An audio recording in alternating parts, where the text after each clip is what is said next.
tenemos a la doctora Ana Victoria Ojera, que pertenece al Hospital Puerta del Mar de Cádiz y va a hablarnos en primer lugar de neuroestimulación del nervio tibial.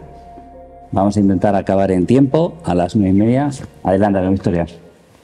Buenos días. En primer lugar, muchas gracias a la Asociación Española de Urología por invitar a la Unidad de Urología Funcional de Cádiz. Y bueno, vamos con las novedades de neuroestimulación de tibial posterior. Los estudios que voy a presentar hablan de todas estas patologías: vejiga hiperactiva, pacientes neurógenos, incontinencia fecal, de cómo vamos a secuenciar el tratamiento, si en primeras o en últimas líneas. Y voy a hablar también de dolor pélvico crónico. Las guías, las evidencias principales, como sabemos, las encontramos en vejiga hiperactiva. Sin embargo, en pacientes neurógenos y en dolor, las recomendaciones y las evidencias son inferiores. ¿Qué nos dicen los últimos metaanálisis y las últimas revisiones sistemáticas? Que en los estudios hay gran heterogeneidad de los pacientes. Vamos a encontrar mezcla de pacientes con vejiga hiperactiva idiopática, pacientes neurógenos. Los efectos a largo plazo tampoco se miden, sino que son estudios con un seguimiento a corto plazo. Van a ser poblaciones eminentemente femeninas, pero ¿qué pasa con el varón? Y hay ausencia de estandarización de los programas de neuromodulación en cuanto a frecuencia, intensidad, unilateralidad, bilateralidad. Y hay una ausencia de comparación de tratamiento versus tratamiento. La mayoría de estudios se comparan con placebo. La gran novedad se encuentra en los dispositivos portátiles e implantables. Aquí tenemos un ensayo clínico chino de un nuevo dispositivo portátil.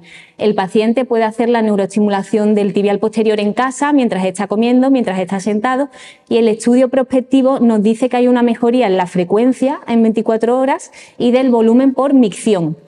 Este dispositivo se puede conectar al smartphone del paciente de tal manera que los profesionales podemos acceder a los datos y el paciente incluso puede ir modificando los parámetros. Todo esto tiene un beneficio, que es que evita las visitas repetidas de los pacientes al hospital.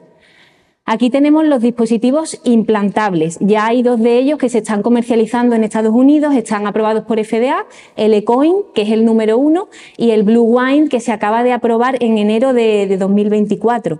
¿Qué ventajas tienen los dispositivos implantables? Pues que se colocan con anestesia local en un único procedimiento. Esto es una ventaja frente a la neuroestimulación sacra. Es un tratamiento que va a ser domiciliario, una recuperación más rápida del paciente. Los estudios pivotales muestran resultados prometedores, lo que sí estamos pendientes de ensayos clínicos con resultados a más largo plazo.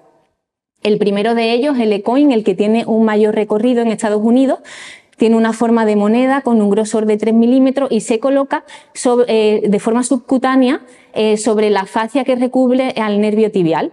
El estudio, como he dicho, la población eminentemente femenina, y eran pacientes con incontinencia urinaria refractaria a 1 o 2 líneas de tratamiento.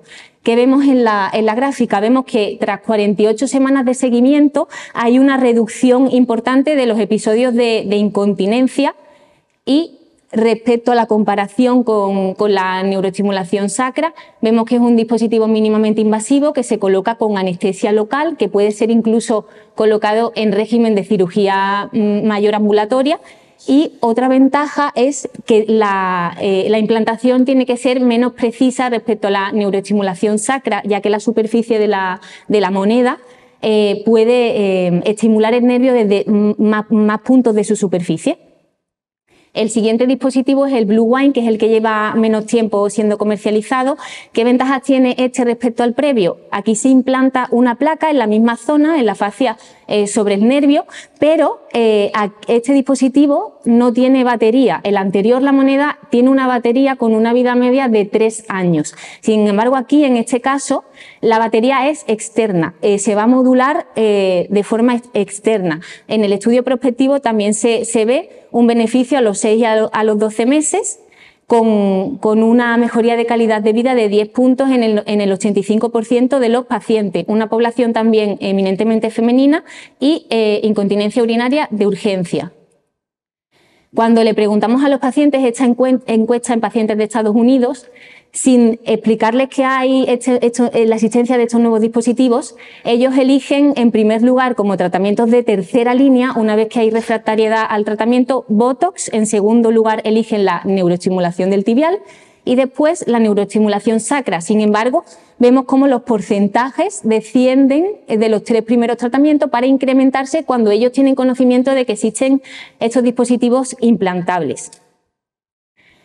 También se han evaluado estos dispositivos en vejiga neurógena. Aquí tenemos un estudio prospectivo de pacientes con esclerosis múltiple y es otro dispositivo que está en investigación, el STEAM Router, y también se ha visto un beneficio a las 24 semanas, como vemos en los diagramas, aumento de la capacidad cisto-manométrica tras 24 semanas de tratamiento y aumento del volumen vesical con el que se producen las contracciones involuntarias. Hay una disminución de los síntomas, como vemos aquí, con el tiempo de tratamiento más grande en la población femenina y un aumento de calidad de vida. Respecto a la incontinencia en el varón, ya que las poblaciones son mayoritariamente femeninas, ¿qué nos dicen las guías? Pues que no hay estudios suficientes, pero al tratarse de un tratamiento inocuo, pues no debemos omitirlo. Aquí tenemos un estudio en pacientes neurógenos, varones, y se ve cómo la neuroestimulación del tibial posterior combinada con ejercicios de suelo pélvico tiene un beneficio mayor respecto a ejercicios de suelo pélvico en solitario, en pacientes con refractariedad a las primeras líneas de tratamiento. Y hay un beneficio en todos los parámetros urodinámicos y en parámetros clínicos. Respecto a la siguiente patología, incontinencia fecal, aquí tenemos un abstract que acaba de ser presentado por nuestros compañeros de La Princesa en el Congreso Americano que ha tenido lugar en San Antonio y que habla de la prevalencia concomitante de incontinencia fecal e incontinencia urinaria en un mismo paciente. Vemos que el 45% de la población, una población de más de 400 pacientes, tiene las dos incontinencias. Y en esa revisión sistemática publicada en el último año, vemos que hay un beneficio que ya es conocido de la neuroestimulación del tibial posterior en cuanto a la reducción del número de episodios de incontinencia y mejoría de la urgencia y de la frecuencia fecal. Respecto al dolor pélvico crónico, aunque hay menos estudios y las evidencias son inferiores, sí que se han publicado en el último año estudios prospectivos en el dolor prostático crónico, que vemos que hay un beneficio quizás más acusado en la técnica percutánea. Respecto a el síndrome de dolor vesical, la evidencia es inferior y no hay una mejoría clara del dolor, pero sí de los síntomas de tracto urinario asociados. En las revisiones sistemáticas respecto a la cistitis intersticial, el problema es que los estudios demuestran una eficacia a corto plazo. Necesitamos estudios con un mayor seguimiento. Y respecto a administrar este tratamiento en primeras líneas o en segunda línea, sabemos que nuestras guías europeas sí que lo recomiendan asociada a medidas higiénico-dietéticas, pero ¿qué nos dicen los estudios? ¿Quiénes van a ser los pacientes que progresan a estas terceras líneas? Pues principalmente mujeres y aquellos que reciben tratamiento combinado. Cuando esto ocurre, cuando el paciente progresa, las terapias más usadas son Botox, seguida de neuroestimulación sacra y, por último lugar, la neuroestimulación del tibial posterior. Los factores son variables, la preferencia del paciente, la accesibilidad y el factor económico. Se hizo una encuesta también en Estados Unidos en la que el tratamiento más caro era la neuroestimulación del tibial desde la actualidad hasta 15 años. Los datos con los nuevos dispositivos no los sabemos. Aquí tenemos un estudio muy interesante, un estudio turco, en el que se evalúan mujeres con incontinencia urinaria y se compara un grupo de mujeres en las que se administra la neuroestimulación del tibial posterior en primera línea o en líneas subsiguientes. Y vemos cómo hay un beneficio en los parámetros urodinámicos y en los síntomas en las pacientes en las que se administra en primera línea. Y la tasa de respuesta positiva también es mayor, con diferencias estadísticamente significativas, en las mujeres en las que se administró en primera línea. Por último, este estudio me pareció interesante porque ya no solo es el Dr. Google, sino que estamos invadidos por todas las redes sociales. Otro estudio americano en el que se evaluó la calidad de los vídeos que consultan los pacientes en TikTok, en las redes sociales, antes de venir a la consulta. ¿Y qué es lo que se ve? Se ve que de 119 vídeos que se incluyeron, pues solo el 21% eran creados verdaderamente por profesionales de la salud, urólogos, enfermeros, fisioterapeutas, etc. Sin embargo, no se encontraron diferencias entre la calidad, entre el grado de desinformación de los vídeos generados por profesionales y los no generados por profesionales. Entonces, esto importa porque, bueno, tenemos que valorar la información que traen los pacientes a la consulta. Tenemos que estar preparados para nosotros tener más información que ellos, y también todos aquellos que publicamos en redes sociales, pues evaluar la calidad de los vídeos que publicamos para que sean educativos para los pacientes.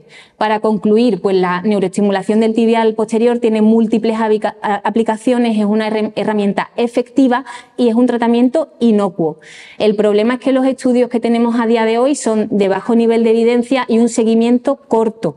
Necesitamos una caracterización de los pacientes en cuanto a sexo, estudio con mayor porcentaje de varones, que haya una clasificación de la severidad de los síntomas, que se separen pacientes con vejiga hiperactiva idiopática de la neurógena, establecer parámetros en cuanto a la frecuencia, el pulso, la amplitud en la que se administra el tratamiento, el número de sesiones, etcétera.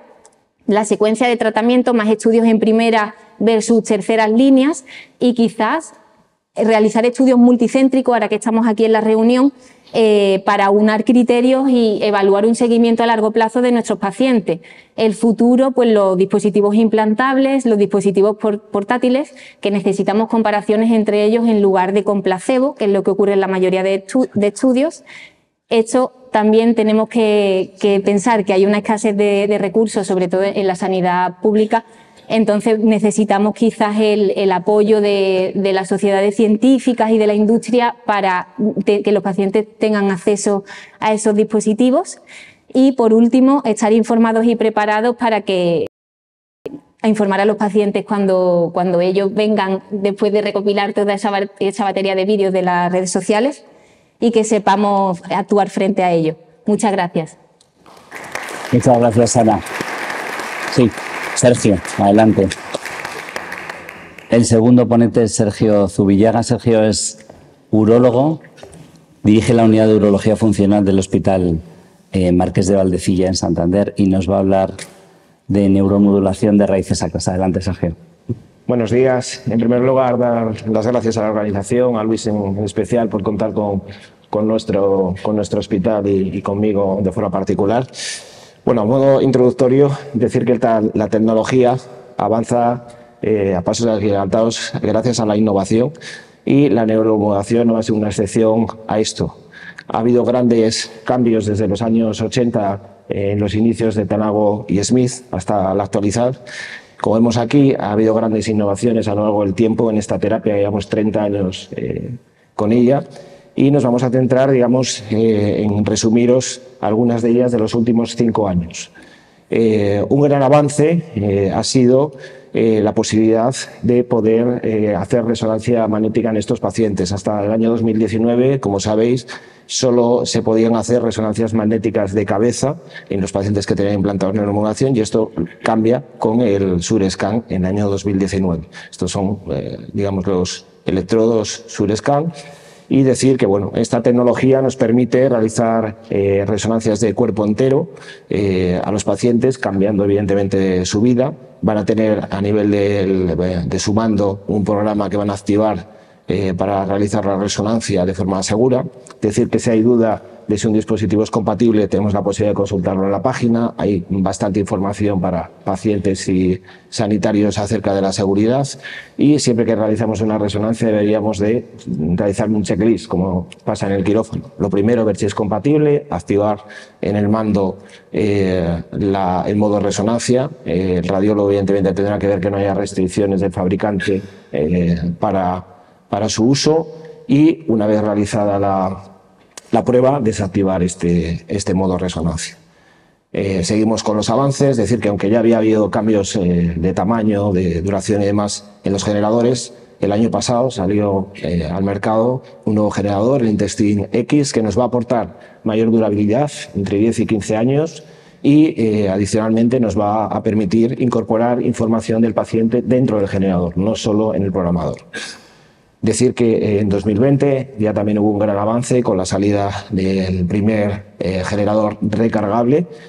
Actualmente es el más pequeño del mercado, tiene una longevidad de unos 15 años con capacidad al 100%, aunque la duración puede ser mayor.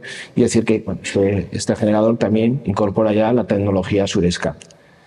También en 2020 salió un cable monopolar para la fase de evaluación nuevo, que evitaba parte de las migraciones que se daban con antiguos. Decir que con este electrodo monopolar la técnica es sencilla, tiene un precio menor que el tetrapolar, se hace en un menor tiempo, se puede hacer fuera del quirófano, y un poco lo que tenemos que definir es en qué pacientes se puedan beneficiar de ello, dado que bueno, los estudios nos dicen que es seguro y eficaz. Para concluir, decir que también existe desde hace unos años un sobre antibacteriano reabsorbible que nos va a estabilizar el generador, y dado que tiene una carga de antibiótico de minoxidilina y rifampicina parecida al recubrimiento de los esfínteres, nos va a disminuir la posibilidad de infección. Esto es la evolución de los mandos del paciente durante el periodo de estimulación temporal. Y este es el mando que tiene el paciente cuando ya tenemos el implante definitivo, con una aplicación para el paciente y otra aplicación para el médico para poder configurar, por lo cual el Envision, este zapatófono, pasará a la historia. Y hasta aquí, digamos, la parte técnica. Ahora vamos a hablar un poco de teoría. Decir que a nivel de España disponemos de guías para la implantación y para la configuración, pero en los últimos años han salido artículos pues, de técnica estandarizada, de estandarización de configuración, y bueno, aprovechando el foro, yo lanzo el guante y creo que esto tenemos que actualizarlo a nivel nacional. Decir que la configuración del dispositivo en muchos centros es por parte de los técnicos de Medtronic, en mi hospital lo hacemos los médicos, y bueno, yo aquí voy a lanzar un poco en defensa de que creo que el personal de enfermería también pues, sería importante que entrara en este algoritmo. Existen algoritmos básicos acerca de esto y yo creo que hay que implementarlo en beneficio de nuestros pacientes. Estas son las indicaciones aprobadas y no aprobadas de la FDA para la neuromodulación, entre las que destacan la vejiga hiperactiva refractaria y la retención urinaria no obstructiva, sin olvidar el dolor, la incontinencia doble, fecal. Están avaladas por las guías europeas con alto grado de evidencia y fuerza grande de recomendación, por AICS. Pero bueno, hay que decir que aunque son muy usados a nivel nacional, solo un 30% de las indicaciones son por parte de urología y la inmensa mayoría por vejiga hiperactiva refractaria. A pesar de que, por ejemplo, la indicación para retención lleva más de 25 años aprobada. Y como yo soy un defensor de esto, pues os presento una revisión en la que se revisan implantes de neuromodulación en retencionistas crónicos no obstructivos, más de 11 estudios, más de 450 pacientes, en los que vemos una eficacia en el periodo de prueba del casi el 80% y a largo plazo del 89%, con aumento del volumen miccional, con disminución del número de cateterismos y en algunos estudios incluso con la suspensión del cateterismo hasta en un 60%, por lo cual os animo a utilizarlo en estos pacientes. Y para acabar vamos a hablar de 3 temas un poco conflictivos. ¿Qué pasa con el neurógeno? ¿Qué pasa con el paciente mayor? ¿Qué pasa con las embarazadas? Bueno, decir que me encantó la exposición de Edu Morán en la SINUG acerca de esto, presentó muchos estudios defendiendo un poco que se está empezando a utilizar y con muy buenos resultados. Hablamos del perfil, se habló de los buenos resultados en esclerosis múltiple en retencionista con disminución del cateterismo, y bueno, vamos a ver qué dicen las guías. Bueno, pues las guías en 2020 nos decían que, bueno, que parecía que podía ser eficaz, pero que faltaban ensayos, no quedaba muy claro el perfil del paciente. 2022 ya empieza a decir que hay más pruebas, que ya empieza a haber series de casos y nos habla del beneficio, evidentemente, de la compatibilidad con resonancia. ¿Y qué nos pone este año? Que tenemos todavía más pruebas, que ya hay un ensayo y que parece que en los enfermos con esclerosis múltiple queda claro que la utilidad en el detrusor hiperactivo pues ya no es dudosa. Este es el ensayo del que hablan, que se publicó en New England, en el cual pacientes neurógenos con indicación le implantan un neuromodulador con una tasa de éxito con implante definitivo del 52%. Posteriormente, durante 2 meses hacen reconfiguraciones y los aleatorizan entre tenerlo encendido y apagado. Bueno, pues evidentemente la ratio de éxito es más de 4 veces superior en los que está encendido, y concluyen en que la neuromodulación es un tratamiento eficaz y seguro en pacientes neurológicos altamente seleccionados y que evidentemente pues es mejor tenerlo encendido de forma continuada. ¿Qué pasa en los ancianos? Pues bueno, este estudio canadiense incorpora 50 pacientes mayores de 75 años con indicación para neuromodulador, como veis, con tasas muy elevadas a corto y largo plazo de éxito, con una reducción muy significativa en el uso de fármacos, con lo que ello conlleva en cuanto a efectos secundarios, y sin un aumento de complicaciones que en comparativa con enfermos de menor edad. Con lo cual concluye que es un tratamiento seguro y eficaz en pacientes mayores de 75 años, evidentemente bien seleccionados. Y para acabar, ¿qué pasa con las embarazadas? Pues ¿qué nos dicen las guías? Que no debemos implantarlo en una mujer embarazada con una contraindicación absoluta y que debemos de desactivarlo durante el embarazo. Pero yo he revisado un poco los últimos artículos y aquí ya no quedan tan claros. Para empezar, nos dicen que, bueno, que la evidencia evidentemente es limitada, que hacen falta más estudios a largo plazo y que quizá el tener registros nos pueda ayudar a obtener más datos. La gran novedad es que estos últimos artículos nos hablan de que la activación y la desactivación en mujeres embarazadas ya debe de hacerse de forma individualizada, hablando con cada paciente, hablando de los pros, de los contras, porque si tenemos el dispositivo encendido, la teratogenicidad o los abortos atribuibles o que podríamos creer que es por la neuromodulador no están descritos. La inhibición de las contracciones por el neuromodulador sí puede disminuir los partos prematuros y cada vez queda más claro que no influye en que haya partos prolongados o cesáreas. Y evidentemente, si tenemos el dispositivo apagado, va a volver la incontinencia, va a volver el dolor, van a volver los cateterismos y sobre todo en estos últimos van a aumentar las infecciones y evidentemente van a aumentar los partos prematuros y de bajo peso.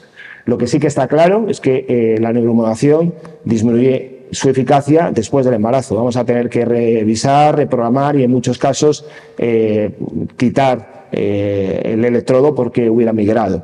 Y parece que en principio la cesárea no va a influir, no va a disminuir esta disminución de la eficacia.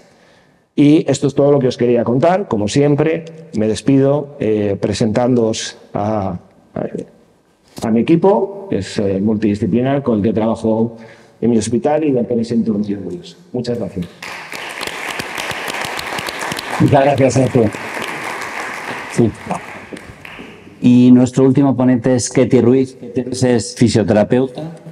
Trabaja como fisioterapeuta de suelo pélvico en la unidad de suelo pélvico del Hospital Son Espases en Mallorca.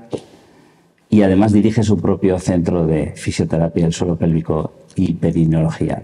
Adelante, Ketty, que nos va a hablar de una tecnología nueva, de algo que es un producto de investigación de origen japonés, pero de investigación española, y que yo creo que va a cambiar un poco el concepto de la neuromodulación que tenemos hasta ahora. Adelante, Ketty. Gracias, Guillermo. En primer lugar, agradecer al UFU la posibilidad de presentar este nuevo dispositivo. Venimos a presentar la neuromodulación invasiva, NESA, que es una neuromodulación del sistema nervioso autónomo diferente a la que conocemos actualmente. Es cierto que en los años 70 un grupo de investigadores japoneses, que eran ingenieros y médicos, decidieron investigar el comportamiento bioeléctrico del cuerpo y cómo, a través de las microcorrientes sobre diferentes electrodos colocados sobre la piel, se podía influir en ese sistema nervioso autónomo y en su comportamiento. En el año 89 diseñaron un prototipo, que era un traje completo de 192 electrodos, y tardaron todos esos años en conseguir averiguar qué frecuencias, qué amplitudes y dónde se debían colocar esos electrodos para conseguir influir de forma positiva. Ya en el año 91 se consigue adaptar la tecnología para que en vez de que sea un prototipo tan costoso y que tenía que ser individualizado, pudiese ser lo que conocemos hoy en día, que son 24 electrodos colocados en 2 muñequeras y 2 tobilleras, 6 electrodos en cada uno de ellos, y luego un electrodo direccionador que va a hacer de masa y sobre el que van a confluir toda la electricidad. ¿Cuál es el target, la diana de este dispositivo? Este dispositivo sirve para cualquier patología que curse con una disfunción del sistema nervioso autónomo, tanto a nivel simpático como a nivel parasimpático o de ambos. No es que sirva para todo, sino que sirve solo para una cosa, intentar regular el sistema nervioso autónomo, y por tanto vamos a poder utilizarlo en muchísimas patologías. Actualmente se utiliza en vejiga hiperactiva, en mejora del rendimiento deportivo, que es donde se inició hace 6 o 7 años. Se utiliza también para mejorar el estrés y la ansiedad, para mejorar la calidad del sueño, para recuperar las lesiones y mejorar la eficiencia a nivel de ATP, para mejorar la concentración y la atención, y tiene un gran caballo de batalla en el dolor neuropático y en el dolor en general. ¿Cuáles van a ser los targets que tenemos en suelo pélvico? La vejiga hiperactiva, la disfunción eréctil, el estreñimiento, el síndrome neuropático crónico y cualquier otra patología relacionada con el sistema nervioso autónomo. Los que estábamos aquí, todos trabajamos en suelo pélvico, vosotros más en energía funcional. Yo, desde que conozco el Pudendo, me ha caído una losa encima, pero también podemos trabajar a ese nivel. ¿Cuáles van a ser las contraindicaciones de esta tecnología? Pues las mismas que las de cualquier otro tipo de electroterapia. Cualquier marcapaso o dispositivo implantado que no se pueda desconectar durante la actuación del dispositivo, el embarazo, la fobia a la electricidad, la tromboflebitis aguda, cualquier proceso febril o hemorragia interna. Luego va a existir una serie de contraindicaciones relativas, como pueden ser algunos procesos, algunas epilepsias, síndromes coreicos, pero en realidad son las mismas que las de cualquier otra electroterapia. ¿Cómo funciona? Pues tenemos estos 4 semielectrodos, 2 tobilleras, 2 muñequeras. Utilizamos unos puntos de baja impedancia, que son unas zonas del cuerpo en las que hay menos tejido denso, y gracias a ello podemos acceder mejor a los nervios periféricos que se encuentran en profundidad. La electricidad entra a través de 24 nervios periféricos y va dirigido hacia el electrodo direccionado. ¿Cuáles serán los parámetros? Pues secuencias variables. En esta secuencia, por ejemplo, que es la número 3, vemos que la secuencia cambia cada 130 milisegundos. Vemos que va dirigido del electrodo 2 al electrodo 23, del electrodo 2 de la mano al 23 del tobillo, y del electrodo 5 al 26 del tobillo, y vemos cómo cambia de polaridad. Es una corriente unifásica compensada. Es de baja intensidad, de 0,1 y 0,9 miliamperios. Ultra baja frecuencia, trabajamos entre 1,14 y 14,28 hercios, y se puede trabajar en 2 modos diferentes, un modo de 3 voltios y un modo de 6 voltios. Se van a configurar 9 programas que veremos a continuación. En este vídeo podemos ver cómo las secuencias van cambiando y van pasando por diferentes electrodos conectando la tobillera y la muñequera. ¿Qué es lo que necesitamos? Necesitamos un correcto razonamiento clínico para poder obtener o conseguir los objetivos que nos hemos marcado en cada paciente. Vamos a diseñar el tratamiento en función de la combinación de esos 9 programas. En suelo pélvico solo vamos a utilizar 8. Y vamos a decidir dónde queremos colocar el electrodo direccionador, y vamos a hacer una ruta de direccionadores que van durante toda la evolución del tratamiento. ¿Qué programas tenemos? Los programas están divididos como en 4 bloques diferentes. El programa 1 es el programa de hormesis, es un programa de inicio. Todos los pacientes llevan el programa 1 en las primeras sesiones. Es un programa muy dulce, que lo que pretende es actuar sobre el sistema nervioso autónomo como para abrirlo, para permitir que entren el resto de programas en el organismo.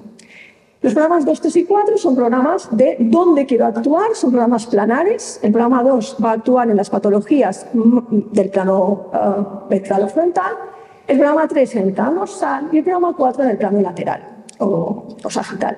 Los programas 5, 6 y 7 son programas de acción. ¿Qué es lo que quiero conseguir? Si yo quiero trabajar la fatiga, puedo utilizar el programa 5, el programa 6 pues sirve para el dolor, y el programa 7, que es el programa estrella de la neuromodulación invasiva NESA, actúa sobre el sistema nervioso parasimpático y sobre el dolor neuropático.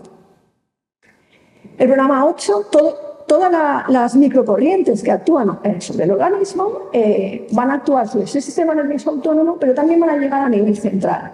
Pero el programa 8 es un programa que es específico para actuar sobre el sistema nervioso central y que funciona muy bien en ansiedad.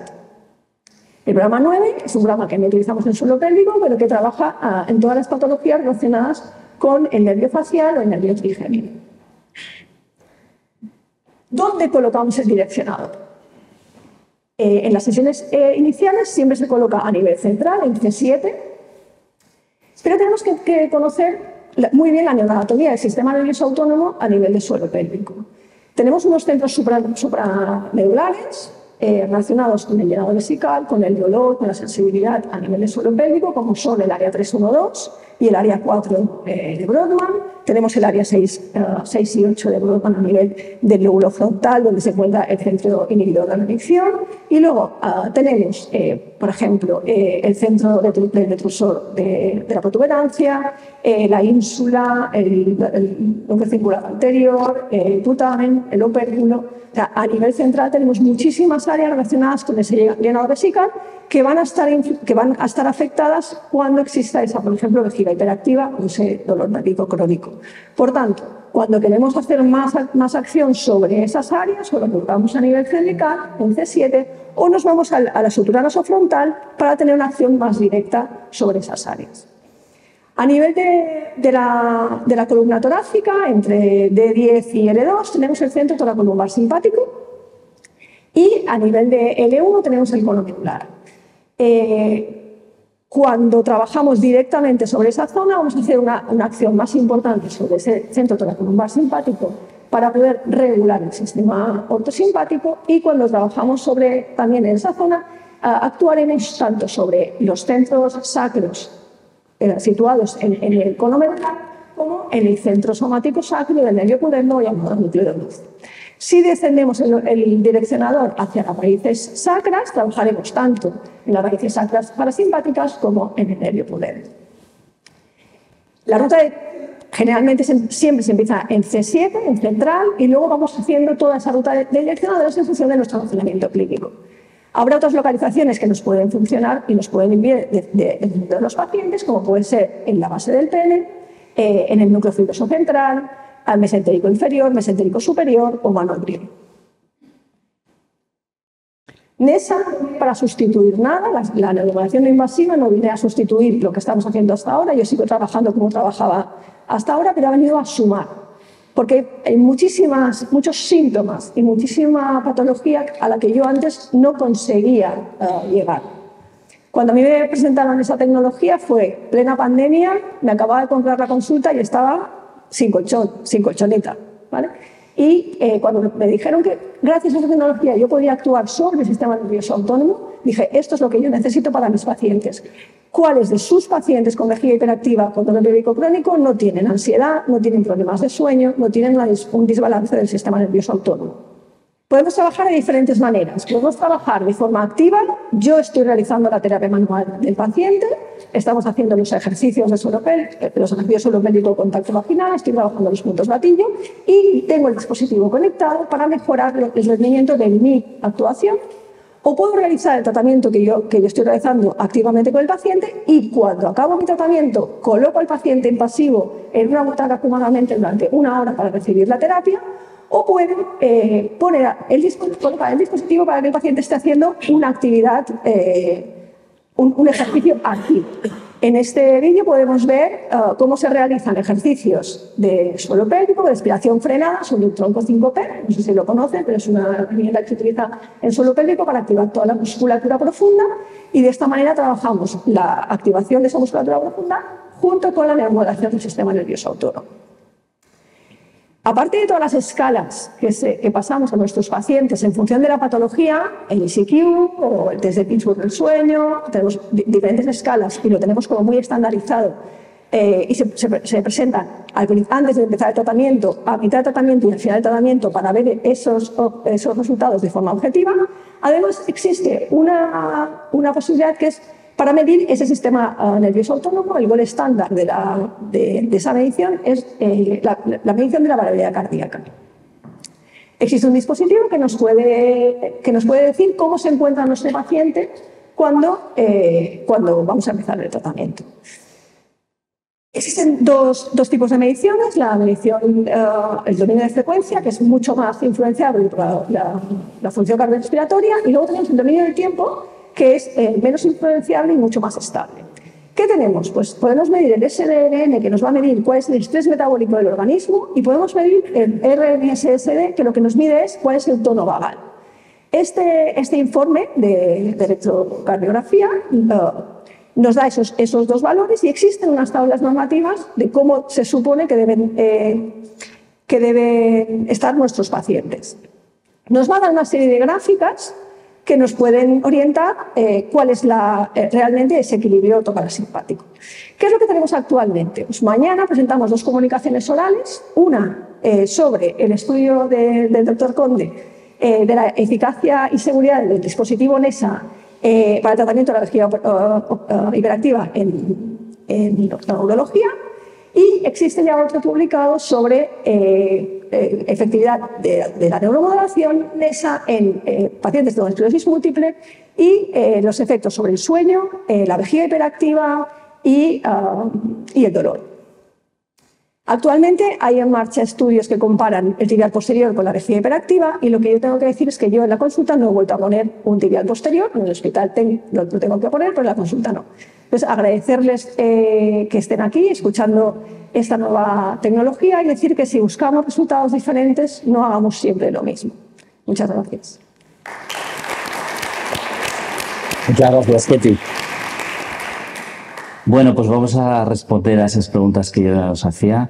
Ana, tenemos la neuroestimulación del tibial, pero con estas cosas nuevas que tenemos lo vamos a complicar, ¿no? Va a ser más caro, ¿no? Va a ser menos accesible a la población. ¿Tú utilizas el tibial, le ofreces el tibial a los pacientes cuando los ves en la consulta normal, o forma parte de el cuarta opción del tratamiento cuando no va bien la medicación? Nosotros lo hacemos en terceras o cuartas líneas de tratamiento, la verdad, aunque después de revisar los estudios y eso, creo que deberíamos implantarlo quizás antes. ¿Qué pasa? Que necesitamos un lugar para hacerlo, necesitamos recursos, y a veces es complicado. ¿Y el tibial para casa? ¿El tibial para casa también lo hacemos, sí. Los pacientes se compran en Amazon el aparato, y bueno, la verdad es que va bastante bien. Todos aquellos que responden a las 6 semanas ya tratamiento de mantenimiento, y si no quieren venir al hospital, que siempre da mayor sensación de enfermedad, se compran la máquina y ya está. ¿Esos pacientes son pacientes que no han respondido a la terapia oral? Sí. ¿O se podría combinar? ¿Tú crees que se podría combinar? Un paciente que tomara su medicación y que combinara su neuroestimulación del tibial en casa con un dispositivo de 40 euros. Yo creo que se podría combinar, sí, perfectamente. Pues sí. Es que muchas veces no se lo ofrecemos. Claro, no se lo ofrecemos.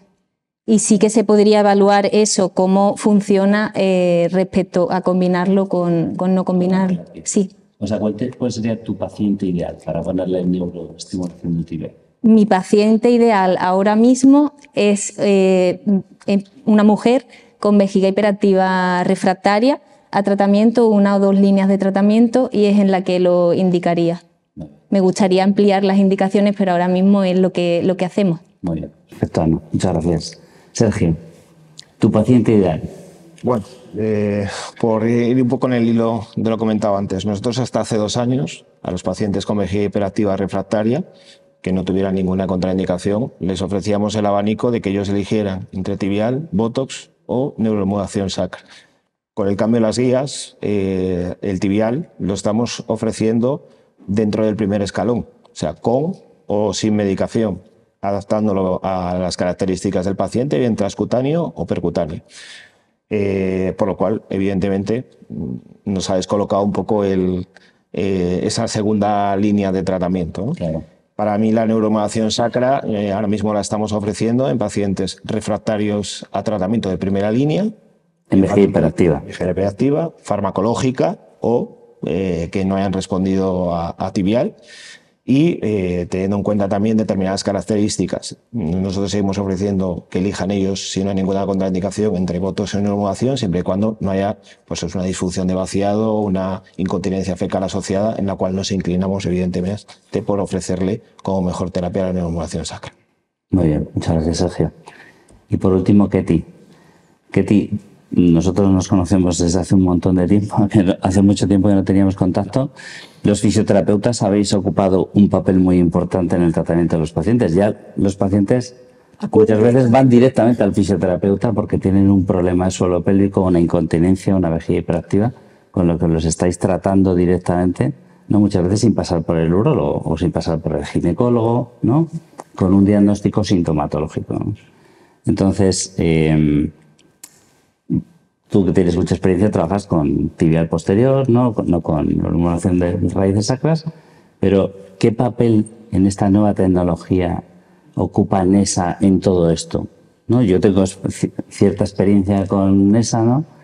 Y desde mi punto de vista creo que es un tratamiento que va más allá del tratamiento del síndrome de vejiga hiperactiva o va más allá de un tratamiento sintomático para unos síntomas concretos, sino que trataría al paciente de forma global. No sé si tenemos mucho tiempo para hablar de ello, pero ¿cuál sería tu paciente ideal? Yo creo que el kit de la cuestión es justo ese, que el paciente con vejiga hiperactiva o el paciente con dolor pélvico crónico no solo tiene ese dolor pélvico crónico o esa vejiga hiperactiva, sino que tiene otros muchos síntomas relacionados con esa disautonomía o ese trastorno del sistema nervioso autónomo. Yo actualmente estoy trabajando vejigas hiperactivas con NESA, todas las que me llegan van prácticamente directamente a NESA, junto con terapia conductual. Los que nos hemos revisado la bibliografía sobre la adherencia al tratamiento farmacológico de los pacientes con vejiga hiperactiva, la evidencia es muy baja, o sea, 52 semanas al abandono del tratamiento, la mayoría de los pacientes, un porcentaje elevadísimo. Entonces, yo creo que debería ser la primera línea, o sea, empezar por intentar neuromodular el sistema nervioso autónomo de ese paciente. Y si con eso hemos conseguido quitar los síntomas, ya nos ahorramos todo lo demás. Sabemos que la medicación tiene un coste económico. El tibial posterior, bueno, el que se utiliza en neurología cuando lo utilizan las enfermeras, tiene un coste elevadísimo. Cuando lo utilizamos los fisioterapeutas es mucho más barato, porque a mí me cuesta 0,06 cada aguja de punción, 2 euros un cocodrilo y 50 euros un neuromodulador, ¿no? Pero es verdad que tiene un coste diferente, ¿no? El coste de los tratamientos de neuromodulación invasiva NESA no es muy elevado y sobre todo tiene efectos más duraderos. Yo en el hospital, cuando tengo que poner tibial posterior, el paciente viene durante 12 semanas seguidas y luego tiene que venir durante un año, una vez al mes, para mantener esos resultados y luego van recayendo. Con NESA estamos haciendo algún recordatorio entre 3, 6 meses. Hay pacientes que no vuelven. Un paciente que ha estado así de mal, si recae, vuelve. Sí, seguro. ¿Vale? Que eso es un poco del sesgo que tenemos todos los profesionales. Si yo no he solucionado un problema, el paciente no va a volver a mí, ¿no?